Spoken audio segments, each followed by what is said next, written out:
Hello, 100 Women Who Care. My name is Courtney Latzer, and I'm the marketing liaison for Parkview.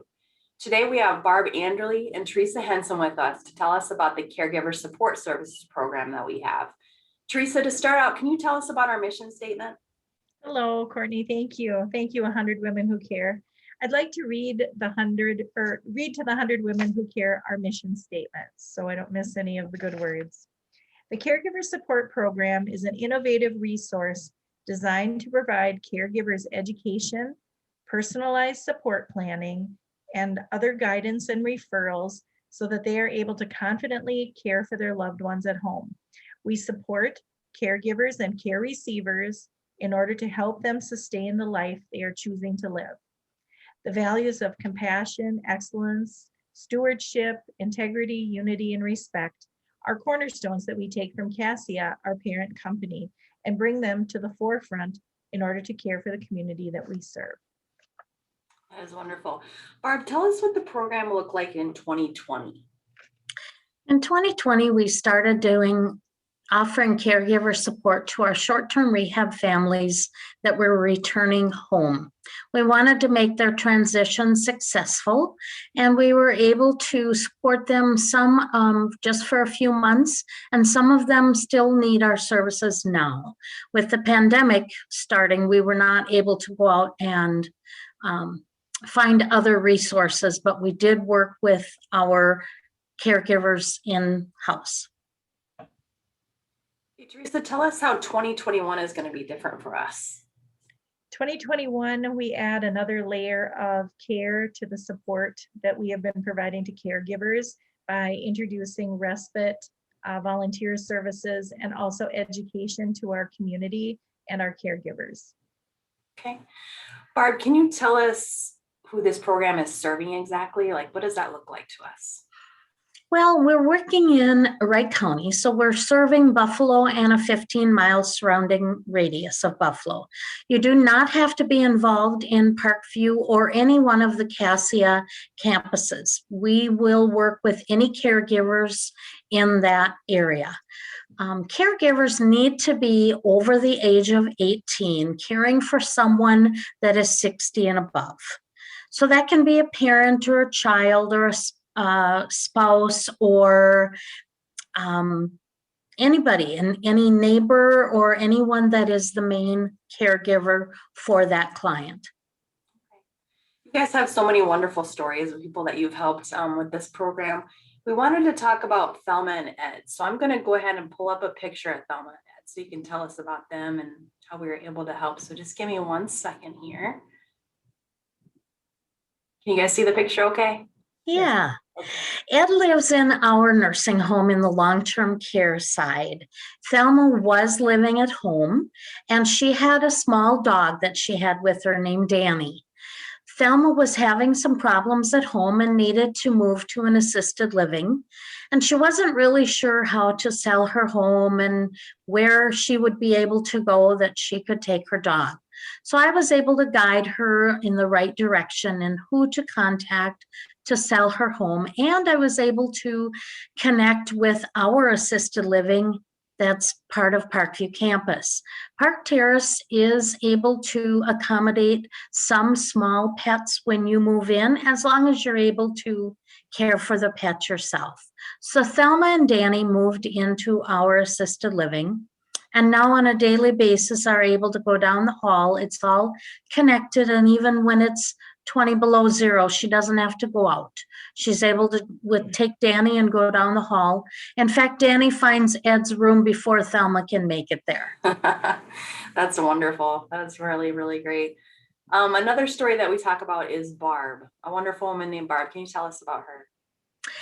Barb and I became friends at the nursing home. Barb was one of our residents. She had 3 children that were having a hard time accepting that mom was declining. I was able to help them see that she was ready to go home. And one of the things that Barb was having a hard time telling her children what her wishes were for her end of life. So I sat with her and her family and encouraged Barb to be honest and be open, and that they really did want to hear what she wanted. And instead of just telling them that what they wanted to hear, she was able to be open.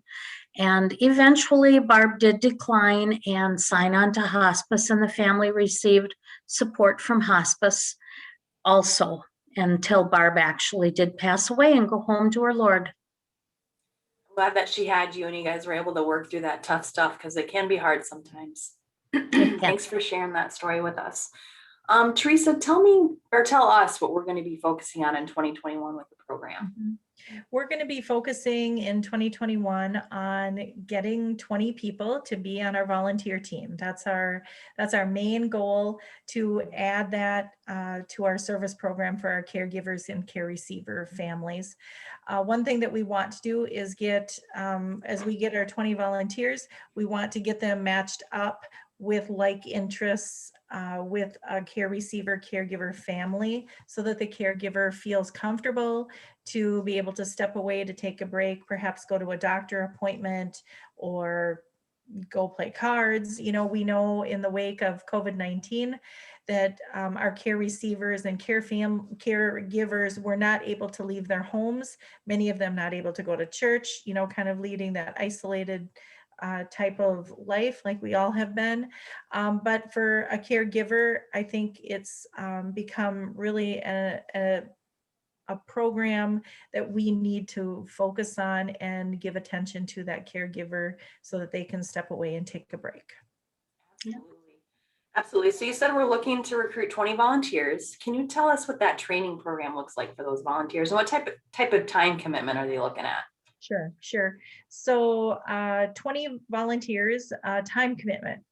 We're looking at perhaps asking them to spend 2 to 4 hours a week with their assigned caregiver, care receiver family. So anywhere from 8 to 16 hours a week, somewhere in that vicinity.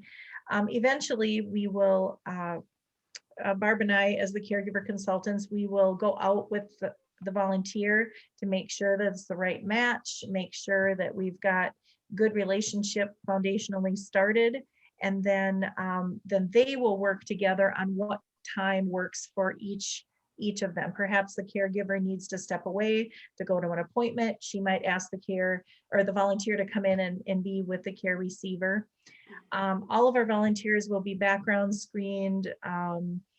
You know, we will send them through, and it comes from Cassia, our parent company, a whole situation system that will get them trained, so they're all trained the same way. And then we will personalize the orientation to the care receiver caregiver family.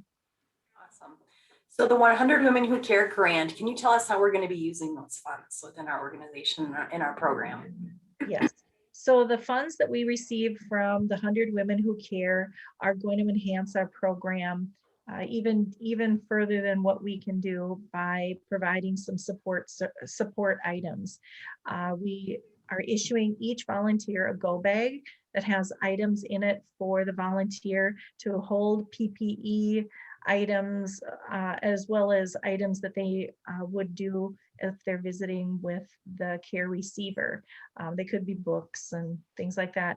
But the other part of the monies that we do receive from the 100 Women Who Care, we would like to be able to purchase some items to help us grow our virtual program and technology pieces. So having a hotspot, it's called a jetpack, having that, being able to move from home to home, to be able to connect people with their loved ones, connect to them with an iPad to Wi-Fi services.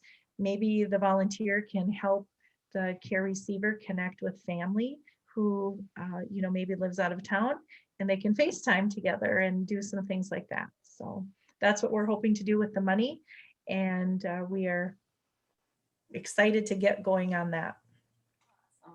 Well, thank you guys for your time today, and the 100 Women Who Care who joined us as well.